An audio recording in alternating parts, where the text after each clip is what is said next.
So over the last few months, JBL has released some very impressive products. The JBL Charge 6, the JBL Flip 7, JBL Partybox 520, JBL Partybox 720, and the JBL Boombox 4 are all very impressive in their own rights. But then there's the JBL Grip. I have no idea who this is for or who asked for this, but today let's check out the JBL Grip and let's see what it's about. So first off, the JBL Grip seems to be a product of inflation because this speaker retails for $100, which is what the JBL Flip series of speakers used to retail for until the JBL Flip 6 started to retail for $130 and the JBL Flip 7 retails for $150, which is a lot for a small size speaker. But then you'd think, oh great, JBL has a more affordable option, but hold on, I can't justify getting the JBL Grip over the Clip 5 when the Clip 5 is more versatile than the Grip. Nonetheless, if you want to pick any of these speakers up, they'll be linked down below, or you can always press on the YouTube shopping button. And if you want to further support the channel, then you can always watch some of the related videos in the description down below. So when it comes to the design of the Grip, it is a little smaller than the Flip 7, but the speaker is meant to stand upright, whereas with the Flip 7, you can use it either way. But durability-wise, it's the same. It has a mostly fabric wrap body, so it's going to be able to stand up to constant abuse from bumps and scrapes, and it's also waterproof. However, this speaker does not float in water, which I do feel is a letdown. But another thing to keep in mind here is the USB-C port on the Grip is exposed, so you are going to have to wait for this speaker to dry up before you can actually charge it back up. Another thing that you should keep in mind is that this speaker does have a built-in loop, but this loop is very small and it's not elastic, so I feel that the versatility of this loop isn't all that great when compared to the loops that you'll find on the Flip 7 or Flip 6, and it's not even as versatile as the loop found on the Go 4, which is a little elastic and is certainly not as useful as the built-in carabiner found on the Clip 5. What I'm saying is the Grip has a loop, but it's pointless compared to what you'll find on these other speakers. Another pointless thing about the Grip is that this speaker also has a built-in light feature, but this light feature is just on the back of the speaker. It's not color changing and it doesn't even flash to the beat of your music. I don't know why JBL is adding pointless light features on their speakers, because they just did the same thing with the Boombox 4. So just like with the light feature on the Boombox 4, I just turn off the light feature on the Grip. Now, when it comes to battery life, this speaker has an advertised battery life of 12 hours, just like with JBL's older Flip 6 or Flip 5. And if you were to use it with its playtime boost feature turned on, which is going to severely reduce your bass, it is going to have an advertised battery life of 14 hours. But real-world use, with this speaker playing at 80% volume, it's going to be good for around 6 hours of playback time. But that is with the light feature turned off, because I don't believe in the Grip's light feature. And like I mentioned earlier, this speaker charges via a USB-C port, as it should. However, you can't use this USB-C port to charge your own devices, and you can't use it as a wired connection like you can with the USB-C port found on the Flip 7 or Charge 6. And unfortunately, there are no other ports on this speaker, which is the standard now, sadly. But when it comes to Bluetooth connectivity, the speaker can be connected to two devices at the same time, so you and a friend can both be DJ. Latency is not an issue for the speaker, so you can use it to watch videos with on your phone. And when it comes to audio codecs, it has support for SBC and AAC. Pretty standard for JBL these days. But wait, if you're actually going to charge all of this stuff, then check out our partners over at Anker. They've got a ton of battery banks and chargers, and personally, I've been using this new 7-in-1 charging station from Anker. Now, personally, I really like this charging base because it has two built-in USB-C cables which retract, and you can use them to either charge small devices like your earbuds, or you can even use them to charge your larger devices like your iPad or MacBook.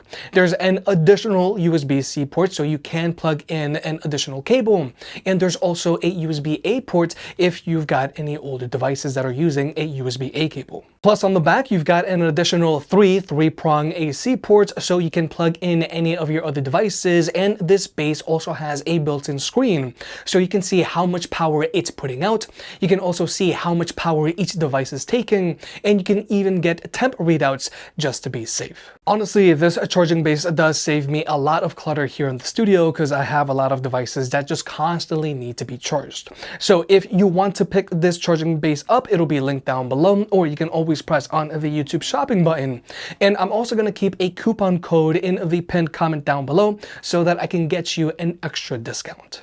But with all that out of the way, let's talk about sound. When it comes to speaker setup, the JBL Grip has a single frontward firing driver with dual pass radiators that shoot out the sides, and that's it. And this is actually a very similar speaker setup to the JBL Flip 5, which also had a frontward firing driver with dual pass radiators that shoot out the sides, except just bigger. Because with both the JBL Flip 6 and JBL Flip 7, these two speakers have an additional tweeter, which helps gives these speakers better instrument separation because the driver handles the mids and the tweeter handles the highs. But now we're just going to go ahead and jump into the sound test.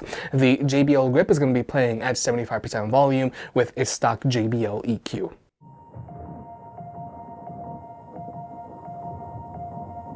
The horizon pulls me closer, a whisper in the wind. The map is blank before me. Where do I begin? No fear of what's uncertain. The unknown feels like home. With every step I'm finding a place I've never known. Let's go where no one has ever been. A world unseen beneath our skin. Through endless skies, we'll break the chain. Uncharted lands will claim them all. Rise like tides and let it fall. Just endless seas. Come drift with me. Come drift with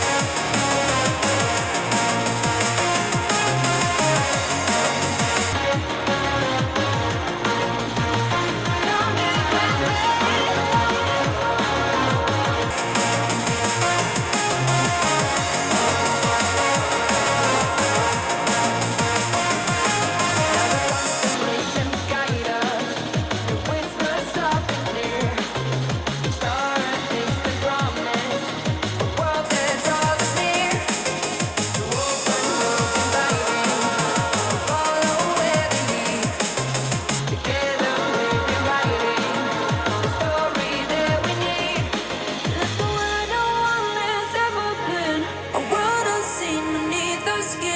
Through endless skies, we'll break the chain.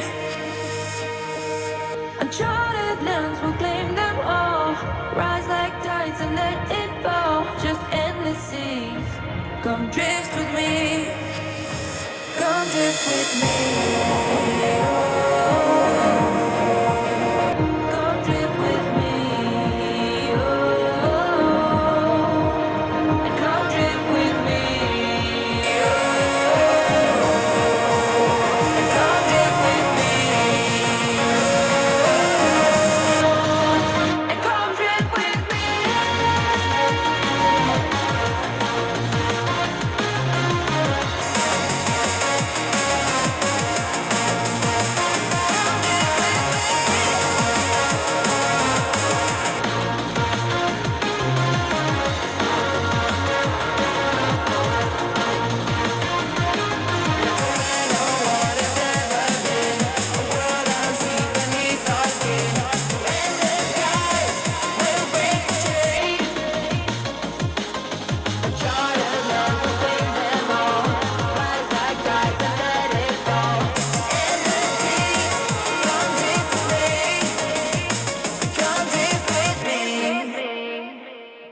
So when it comes to sound, the JBL Grip sounds good, but the speaker does lean towards a warmer sound signature compared to the JBL Flip 6 or Flip 7, because it just doesn't have that extra tweeter, which brings out the highs more.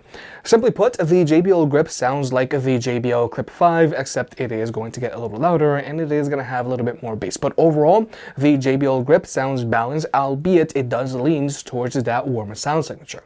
And when it comes to max volume performance, the Grip is going to be good for around a 4-person get-together.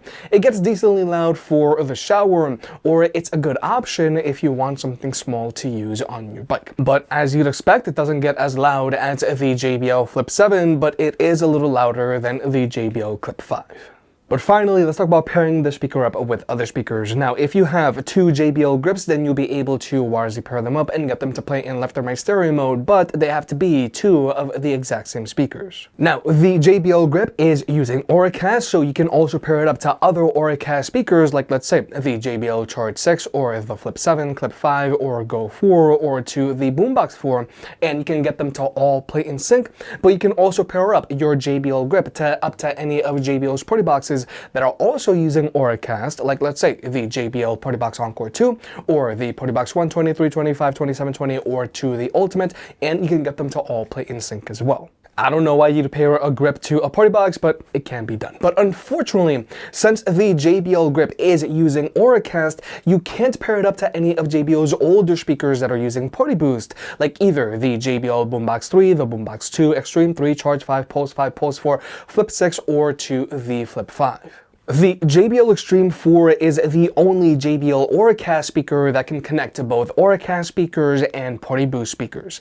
And also, even though the JBL grip is using Auracast, you can pair it up to JBL's Party Light sticks and get them to play in sync like you can with a Partybox. But nonetheless, if you are planning on growing your collection of speakers, the grip gives you a lot of options, but just keep in mind, if you are upgrading from any older Party Boost speaker, you won't be able to pair it up to your JBL grip. But with all that being said, the JBL grip is pretty odd. Yes, it performs well and it's smaller and more affordable than the JBL Flip 7, but it's less practical than the Clip 5 because it is larger than the Clip 5 and the loop isn't as useful as the carabiner on the Clip 5 or as useful as the loop found on the Go 4 or Flip 7. Personally, for me, it is hard to justify the JBL grip. You're either going to be better off just springing for the Flip 7 or just get yourself the Clip 5.